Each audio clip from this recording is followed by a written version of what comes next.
All right, there were three main topics that they brought up in the Southwest presentation with NGPA. First was pilot voluntary leaves, the EXTO. The second was evaluating their hiring process, specifically what they're going to do with the folks they offered CJOs last year. And number three is 2021 hiring plans.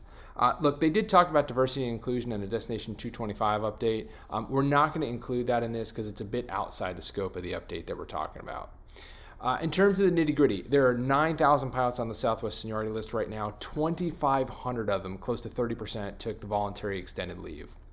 About 600 folks took an early separation, meaning they left the seniority list completely. That's about 7% of the folks. And they left pretty much to preserve the company.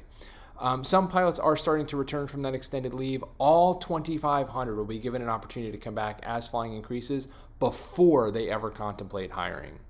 The ethos in the company right now are survival first, people and planes next. They do have about 200 airplanes parked, and they are working to have pilots trained and reintegrated on the 737 MAX. They will park some of the older airplanes and evaluate dedicating airplanes to new and existing markets. They had a huge emphasis on becoming the world's most loved carrier, worlds. This is just my own personal opinion. I'm really interested in what that's going to look like for what JetBlue is doing. What's going to be their strategy in international markets. There are no plans to hire pilots in 2021. They are evaluating their hiring process right now. Like I said, they are trying to figure out what they're going to do with those 60 pilots that they gave CJOs to last year. If you plan on going to a Southwest hiring event, Kristen did mention meeting her in person and being yourself. Canned answers are going to get you killed here, guys. You cannot walk in with a script. You cannot walk in and think you're going to try and tell them what they want to hear. They don't want to know your prep company. They want to know you. So when you're doing prep, you need to think about this like, how do I find someone that's going to help me pick out the right stories? How do I tell the stories in my own voice? How do I help somebody organize my thoughts but not tell me what to say? You need to get the right prep when you go into Southwest, or you're going to shoot yourself in the foot. Finally, hiring team did talk about taking time to make their process more efficient and provide a better experience for the applicants.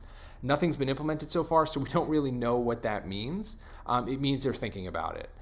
Okay, down to the nitty gritty. I would not buy an app review in early part of 2021. I wouldn't even consider it until Q4 of 2021 or Q1 of 2022. It's not going to be worth the money. Having said that, if you've already paid for an app review or you really want to go to Southwest, I highly, highly, highly recommend you get on that app monthly and update it.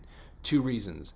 Number one, it makes sure that they see that trend of you updating that app. Number 2, it makes a difference in terms of when the hiring does reverse course. You don't want to be behind with your application being garbage. You want to have all your stuff loaded in there so you can just click a button and turn it on really, really quick. Networking is the big thing right now. If you have folks on the inside and you're hooked into a network, you need to be setting up conversations with them on a once a month or once every other month basis. There were a lot of unknowns that they talked about in this event, and you need somebody on the inside to help you understand what's going on and what's changing.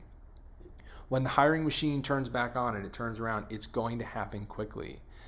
If you don't have a network set up, you can click on a link to my calendar below. We'll take about 10 or 15 minutes on a phone call, and I will explain to you exactly what you need to do to get that process started, to start getting folks on the inside. Internal referrals and information are the 2 big things you need right now. Lastly, look, thanks to NGPA, it was a really good event.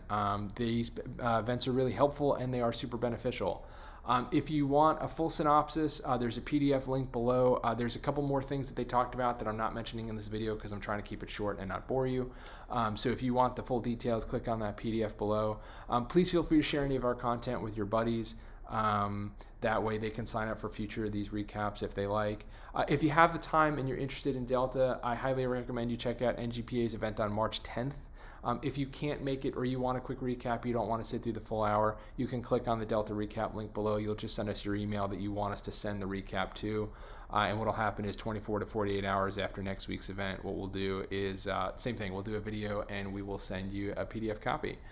So thanks for the time. If you need anything, click on any one of the links below to either sign up for the next event, get more information on this recap, or find time on my calendar. Talk soon.